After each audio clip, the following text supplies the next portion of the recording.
ডিম 2টা হোক বা 1টি 10 মিনিটে এই রান্নাটা করে ফেলতে পারেন।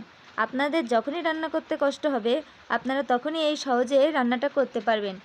এই রান্নাটা আসলে অনেক মজার। তো চলেন গাইস রান্নার কাজে ফিরে যাই।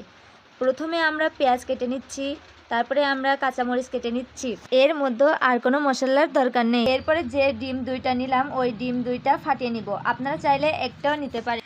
ডিমটা ভালোভাবে ফেটিয়ে নিই। তারপরে কড়াইয়ের মধ্যে দিয়ে দিলাম তেল, পেঁয়াজ আর কাঁচামরিচ, পরিমাণ মতো লবণ। তারপরে এটা হালকাভাবে নেড়েচেড়ে নিব। মশলাটা ভালোভাবে ভাজা ভাজা করে নেব। তার মধ্যে 2টা ডালচিনি, 2টা এলাচ এবং 1টি তেজপাতা নিতে হবে। এতে 2 চামচ আদা এবং 2 চামচ রসুন বাটা দিয়ে দেব। হালকাভাবে নেড়েচেড়ে নেব যেন কড়াইতে না লাগে। এবার আমরা অল্প করে একটু পানি দিয়ে নেব যেন মশলাটা পুড়ে না যায়, এবং এতে গুঁড়ো ঝাল অ্যাড করব। যে যার পছন্দ মতো গুঁড়ো ঝালটি অ্যাড করব। তারপরে পরিমাণ মতো হলুদ দিয়ে দেব। যতক্ষণ না তেল ওঠে ততক্ষণ মশলাটা কষিয়ে নেব। আসলে এই রেসিপিটার নাম আমি নিজেও জানি না, আপনারা বলে দেবেন। ভালো লাগলেও বলবেন, খারাপ লাগলেও কমেন্ট করে বলে দেবেন। আমার কিন্তু এই রান্নাটা অনেক প্রিয়, আপনারাও ট্রাই করবেন। আস্তে আস্তে মশলায় তেল উঠে আসছে। এবার মশলাটাকে ভালোভাবে নেড়েচেড়ে নেব।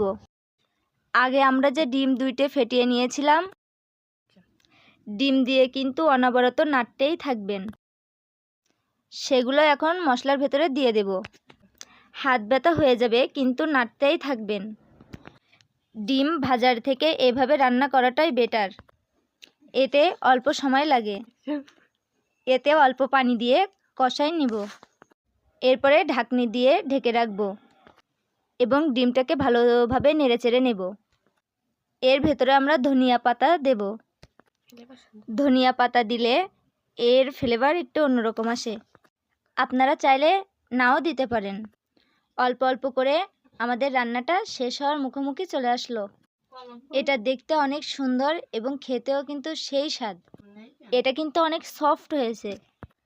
আমি যেহেতু 2টা ডিম নিয়েছি, আপনারা চাইলে 1টি ডিম নিয়ে এই সুন্দর রেসিপিটা তৈরি করতে পারেন। ডিমের অনেক রেসিপি হয় কিন্তু তার ভেতরে এটাই জন্য আমার কাছে অনেক প্রিয়। সো এভরিওয়ান, এবার আমরা গরম ভাতের সাথে ডিমের এই রেসিপিটা অসাধারণ লাগে। এর সাথে আমি নিব 1 টুকরা লেবু। এই রেসিপিটি আমি প্রায় ট্রাই করি, চাইলে আপনারাও ট্রাই করতে পারেন। লেবুর রসের সাথে যখন আমি এই রেসিপিটা খাই তখন আমার মনের ভেতরে একটা অন্যরকম আনন্দ কাজ করে। সো এভরিওয়ান, এখন আপনারা দেখতে পারেন বাসায় এবং ট্রাইও করতে পারেন। আত্মীয় স্বজন আসলে সহজ নিয়মে এই রেসিপিটা তৈরি করতে পারেন।